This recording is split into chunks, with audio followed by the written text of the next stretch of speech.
Rising income inequality is a hot topic in the United States media and political debates.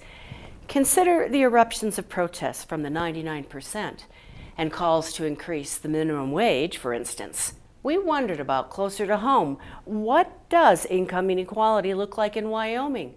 Economist Dr. Rob Godby joined us earlier with his view. We're often reminded of the fact that not the fact, but the idea that the rich are getting richer and the poor are getting poorer, and seems to be consuming the national agenda. It occurs to me that things could be different here in Wyoming. So could you compare the two? Yeah, it's something I did a while back, just looking at the state, and I thought these are interesting. We are the one state, or one of the few states, where the middle class seems to actually be expanding a little bit, or at least it did in the last decade. But across the country, that's been the concern, right? You're either getting richer or poorer, and most people are going down the ladder, not going up. And in Wyoming, we actually had this boom that actually moved us into the middle.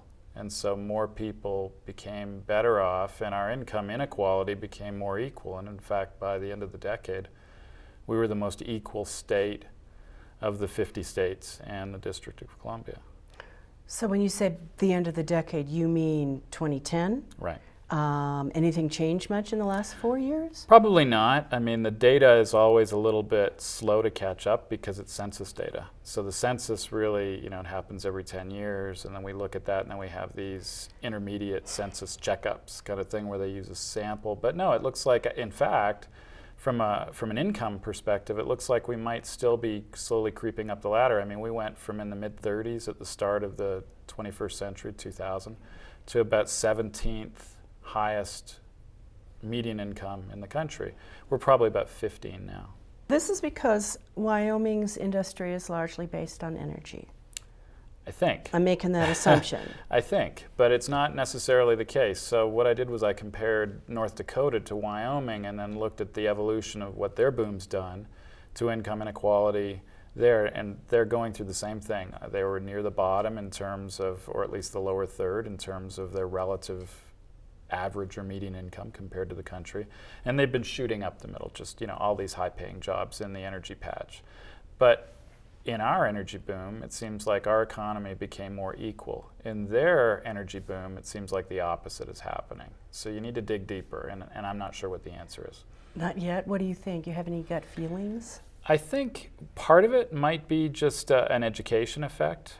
In Wyoming, we haven't been nearly as extreme as they have, and so we've had potentially we've had a little bit more economic diversification. We haven't had as large a boom as they have, so we've had intermediate industries that kind of grow up here. People stay here. So, for example, an increase in real estate or finance or commercial sectors that pay better.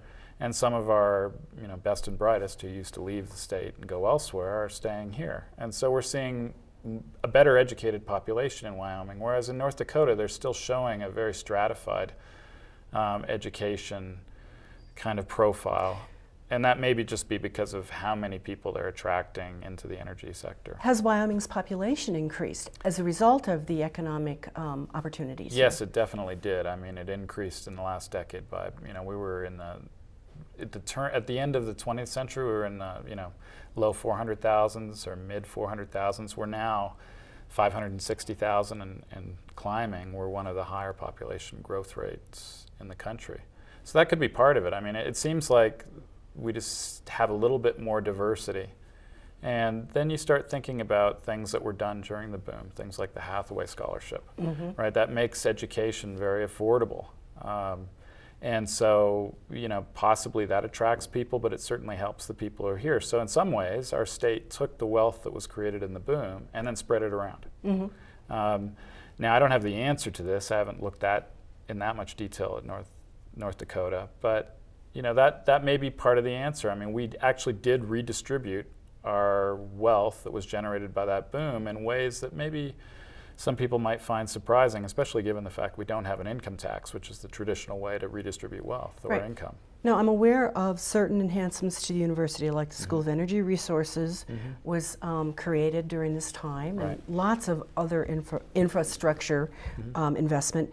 Are there any other types of redistribution, or not redistribution, but you said investment? Right. Were there other things going on at the time? Yeah, so we made investment in human capital. Like what? And, well, the Hathaway Scholarship would be the best example. So we made it, not only have we always said that, higher education, the University of Wyoming should be as nearly free as possible, that's in the Constitution, but then even though the cost of higher education was rising, normally that would be passed on, we created this Hathaway Scholarship, an endowment that's self-funding basically, that makes it very cheap or cheaper for good students to go to school. And it's actually a merit-based one as well. The better you do, the more you get. So those are two things that, probably redistributed not just in a, even way, but actually aimed it towards the people who probably most benefit from going to school.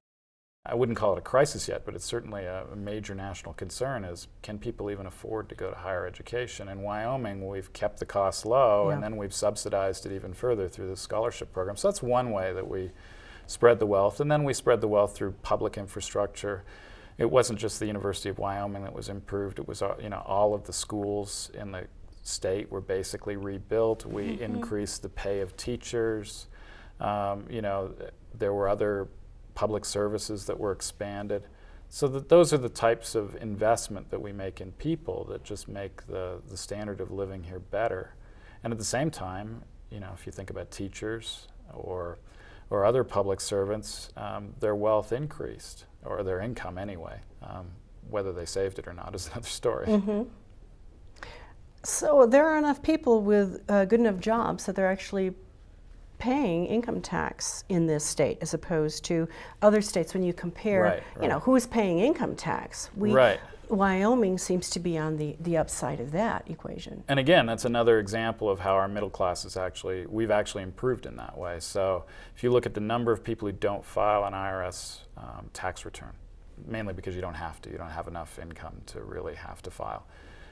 In Wyoming, that's actually fallen. We're one of the lowest states in the country for that reason, and our poverty rate is among the lowest in the country as well. So in the last decade, we saw average or median incomes rise. We saw, but not only did we see that happen, but we saw more people move to the middle. We saw more people become better educated. We saw our population grow, and it seems like our, even though it maybe doesn't look it yet, but our economy diversified a little bit. Thanks a lot for You're bringing welcome. your insights.